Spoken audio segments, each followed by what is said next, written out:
Welcome everybody to the Scale Up Show. This is your host, Ryan Staley. I have a very, very special guest with me today. I have Matt Weinberg. Matt is the co-founder and president of Happy Cog. He's founded the company when he was in high school with a high school friend, has bootstrapped his way many, many years later to massive profitability and serving clients at a very high level, one of the fastest growing private companies. So Matt, welcome, man. Happy to have you on the show. Thank you so much for having me. I'm really happy to be here. Yeah, so we are very high level. We are a full service interactive agency. That means we help companies solve kind of all of their digital needs. Being more specific, we have three kind of core services. One core service is development. So we do web development, native app, mobile app development, software integration of different business systems, those kinds of things. So that's our development department. Then we have a design department that does UX, UI, design, content strategy, everything there. Then we have a marketing team, and they do SEO, paid social, paid media, conversion rate optimization, analytics consulting, all of that. So all three of our departments are fantastic, and sometimes clients hire us for one of those things, or two of those things, or all three of those things. Why did you put content under design versus marketing? I was just curious on that. That's a very good question. So I think there are two sides to that. Our marketing, I think it's a joint effort between our marketing team and our design team. But I think our design team spends a lot of time thinking about what we call content strategy, like overall brand vision and how content maps and relates to that, and how content and tone should be thought about kind of throughout the website. In more of, I would say, again, like a branding and messaging type of way. Our marketing team definitely gets involved there, but and they certainly think about it from an SEO perspective, and they collaborate closely with our design team. But we think of it in terms of branding and messaging. My friend and I, he's still my business partner today, my co-founder and I. His name is Lee. We've been friends since elementary school, and we grew up on the South Shore of Long Island. We were in high school. We were both kind of nerdy. We were both very interested in computers. The internet was around. So this was, 20 years ago or so. So the internet was around, but it wasn't obviously anything like what it is today.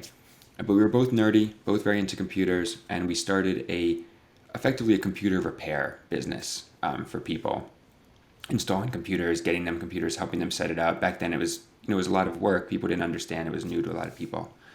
That kind of shifted into being more of business services. So we'd go into offices. People would hire us to go into their offices, set up their like multiple computers. They're at the time Cisco routers, and they're on kind of, there wasn't really cloud back then, so it was a lot of on-site storage type of things. And we were doing that, and we were high school kids, and we were making some money on the side. And our clients they're small businesses, they started hearing more and more about the internet. And I know, again, that sounds silly, but small businesses, it was not super easy for them to get online. It wasn't even clear if they should at the time. But they started hearing about it. They started becoming interested. So they would think, who should we ask about this? We were their IT guys. We were like two young IT guys that did computers, and they'd ask us.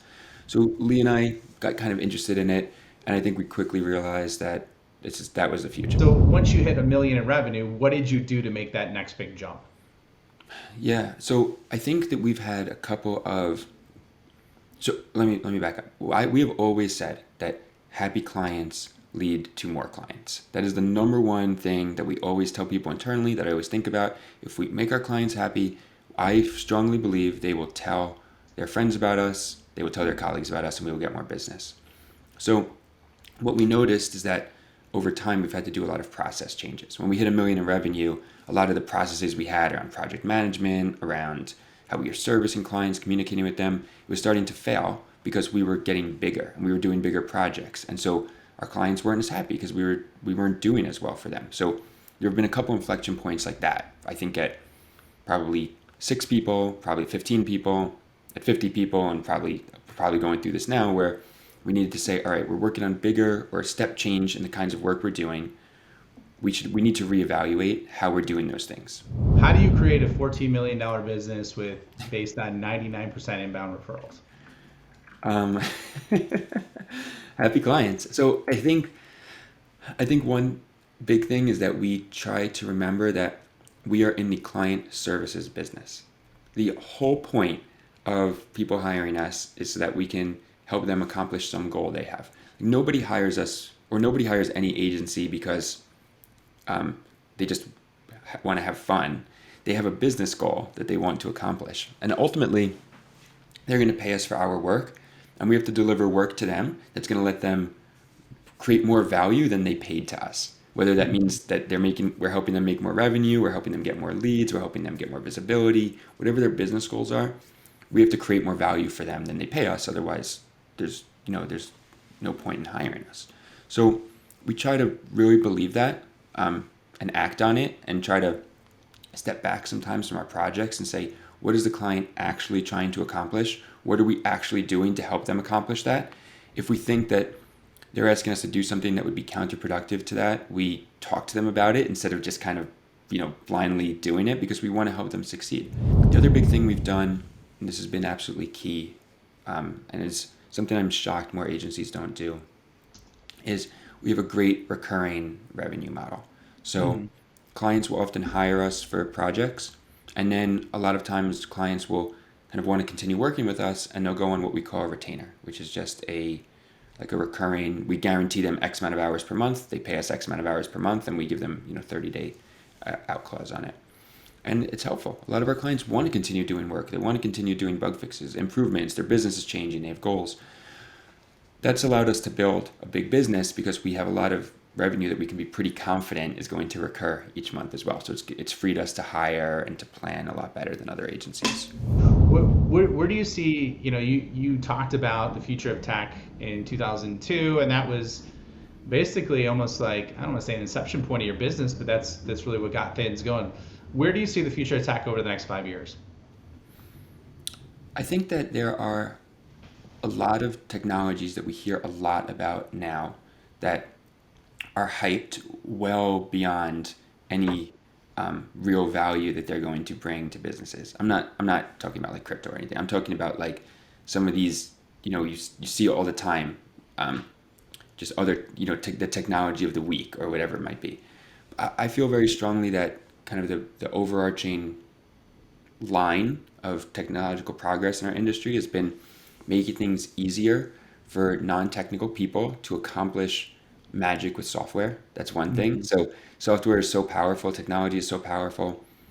I think in a lot of ways it's very hard for non-technical people to use and unlock the power of software. So I think any kind of tools that makes it easier for them, like no-code style tools, robotic process automation, all that kind of stuff, I think is very powerful. And I think we see more and more of that. And we're going to continue to see more and more of that. Okay, that's good. That's a great answer.